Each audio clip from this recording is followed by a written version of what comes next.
que é a oralidade? É um princípio ou uma técnica processual? Existem nomes respeitáveis do direito processual que debatem se a oralidade seria um princípio processual ou uma técnica processual. São nomes muito importantes e muito considerados entre os processualistas.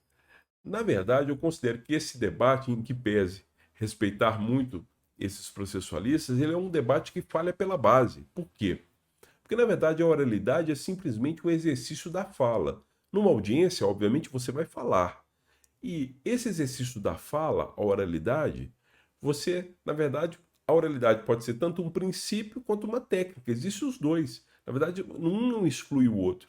A gente tem o princípio da oralidade como princípios, como referentes lógicos jurídicos que regem o procedimento, o discurso é, elaborado e formulado no procedimento. Então, o princípio da oralidade, ele estabelece um referente lógico em que assegura momentos de fala ao longo da ação, ao longo do procedimento. Então, na audiência, por exemplo, você tem um momento de fala, na sustentação oral, você tem um momento de fala. É um princípio, é um referente lógico, que se opõe, de certa forma, ao princípio. Aliás, nem vou dizer se opõe, porque o correto não é nem dizer isso. O correto é dizer que, na verdade, ele complementa o princípio da escrituração, ou o princípio da formalização argumentativa. O princípio da oralidade, ele decorre do princípio da ampla defesa. Então, se você escreve algo na petição, você vai ter um momento de fala em que você vai trazer em viva voz aquele seu argumento que está lá escrito, para dar mais vida àquele seu argumento, para ampliar a sua defesa. Então, como eu disse, para deixar claro, o princípio da oralidade ele não exclui o princípio da escrituração ou o princípio da formalização argumentativa, como queira. Na verdade, ele decorre do princípio da ampla defesa. O princípio da oralidade, ele garante a ampla defesa. Agora, quando você fala de técnica processual, é o modo de fazer para atingir um resultado útil, como eu já mencionei para vocês.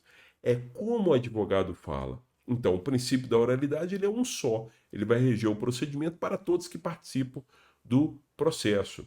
Agora, quando você fala de técnica processual, cada advogado pode adotar a sua técnica. Eu, por exemplo, posso adotar uma técnica para inquirir testemunha. Um outro advogado pode adotar uma outra técnica, ele pode fazer de outra forma, ele pode falar de outra forma.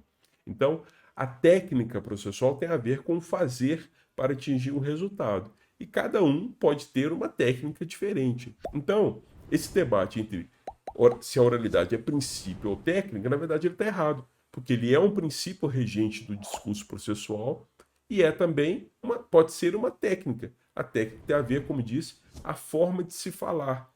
Cada advogado, cada profissional do direito pode ter uma técnica de oralidade diferente, mas todos eles vão ser regidos pelo princípio da oralidade. Então, como falei, o profissional do direito pode se valer de várias técnicas para o exercício da oralidade. Ele pode utilizar técnicas de oralidade diferentes, por exemplo, para cada procedimento e para cada audiência, dependendo do seu objetivo. Então, nós já sabemos que cada audiência tem um objetivo específico. Por quê? Porque a audiência é um ato procedimental e o procedimento, nessa visão fato-salariana, ele visa atingir um resultado útil. O procedimento é uma estrutura técnica. Então, cada audiência vai ter um objetivo diferente e você pode utilizar técnicas de oralidade diferentes e todas elas você vai ser regido pelo princípio da oralidade.